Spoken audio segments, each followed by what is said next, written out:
अस्सलाम वालेकुम। कुछ स्टूडेंट्स की रिक्वेस्ट पर मीर दर्द गज़ल नंबर 2 की तशरीह इस वीडियो में पढ़ाई जा रही है। क्योंकि 2 रोज़ बाद पेपर है, इसलिए टाइम की कमी के बायस गज़ल का जो मक्ता है यानी आखिरी शेर, उसकी तशरीह इस वीडियो में नहीं की गई है। क्योंकि गज़ल के आखिरी शेर में अमूमन शायर का नाम या तखल्लुस होता है, इसलिए गज़ल का आखिरी शेर पेपर में तशरीह के लिए नहीं आता। हवाला और तारुफ शायर तहरीरी शक्ल में आपको इस वीडियो में मिल जाएगा और उसे वॉइस रिकॉर्डिंग के साथ देखने के लिए आप मीर दर्द की गज़ल नंबर 1 देख सकते हैं। तो शुरू करते हैं तशरीह मीर दर्द गज़ल नंबर 2। बाग़े जहाँ के गुल हैं या खार हैं तो हम हैं, गर यार हैं तो हम हैं, अग़यार हैं तो हम हैं। बाग़े जहाँ दुनिया का बाग़, गुल कहते हैं फूल को, खार कहते हैं कांटों को, यार मतलब अपने या दोस्त, अग़यार से मुराद है गैर या दुश्मन। इस शेर में दर्द कह रहे हैं कि ये दुनिया एक बाग़ है और दुनिया के बाग़ के जो फूल हैं वो हम इंसान हैं, और जो कांटे हैं वो भी हम इंसान ही हैं। अच्छे भी हम ही हैं और बुरे भी हम ही हैं, यानी इस दुनिया में अच्छाई करने वाले भी हम हैं और बुराई करने वाले, गलत करने वाले भी हम ही हैं। हम इंसान ही इस दुनिया में एक दूसरे के अपने हैं, एक दूसरे के दोस्त और साथी हैं, और हम इंसान ही यहाँ एक दूसरे के दुश्मन भी हैं। तो इस दुनिया में चाहे अच्छा हो या बुरा, सही हो या गलत, दोस्त हो या दुश्मन, अच्छाई और बुराई सब करने वाले हम इंसान ही हैं।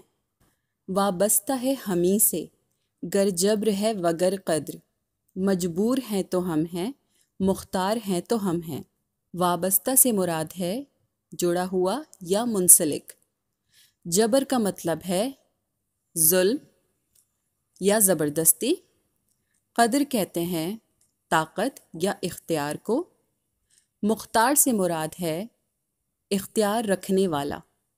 इस शेर में दर्द कह रहे हैं कि दुनिया में अच्छाई और बुराई हम इंसानों ही से मुंसलिक है। हम इंसान ही हैं जो दूसरों पर जुल्म कर रहे हैं, और हम इंसान ही हैं जो दूसरों के जुल्म सह रहे हैं। हाकिम भी हम ही हैं जो हुक्म चलाते हैं, और महकूम भी हम ही हैं जो हुक्म को मानते हैं।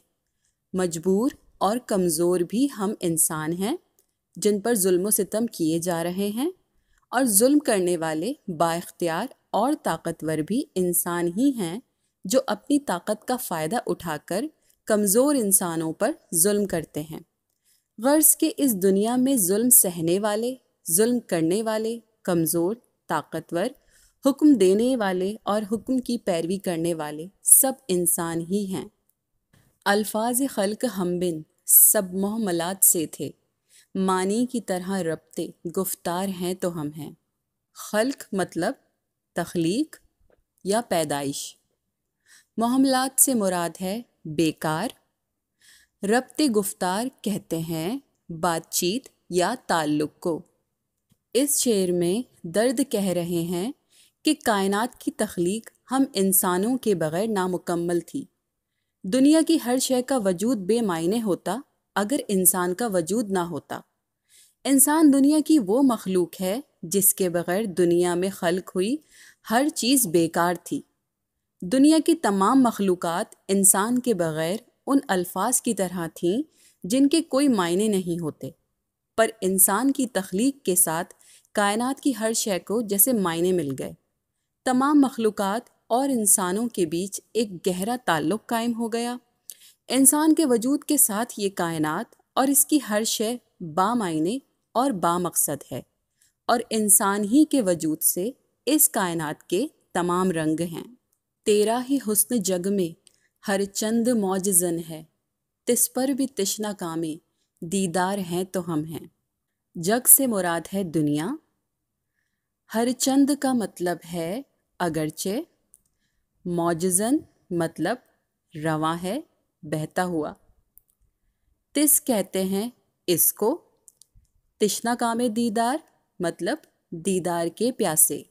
اس شعر میں درد اللہ تعالیٰ کی تعریف بیان کرتے ہوئے کہہ رہے ہیں کہ اے اللہ کائنات کے مالک، اگرچہ کائنات کی ہر چیز تیرے وجود کی گواہ ہے، ہر شے میں تیرا ہی جلوہ اور تیرا ہی حسن رواں ہے، زمین، آسمان، پہاڑ، سمندر، ہر شے تیری نشانی ہے، چاند، ستارے، بادل، بارش، کائنات کی ہر شے میں تیرا ہی عکس ہے، پر اس پر بھی ہم انسان پیاسے ہیں تیرے دیدار کے، تجھے دیکھنا چاہتے ہیں جبکہ کوئی آنکھ تجھے نہیں دیکھ سکتی، لیکن دل کی آنکھ سے کائنات کی ہر تخلیق میں تیرے عکس کو دیکھا اور تیرے وجود کو محسوس کیا جا سکتا ہے۔ یہ تیرا ہی حسن ہے جو کائنات کی ہر شے میں چھلکتا ہے۔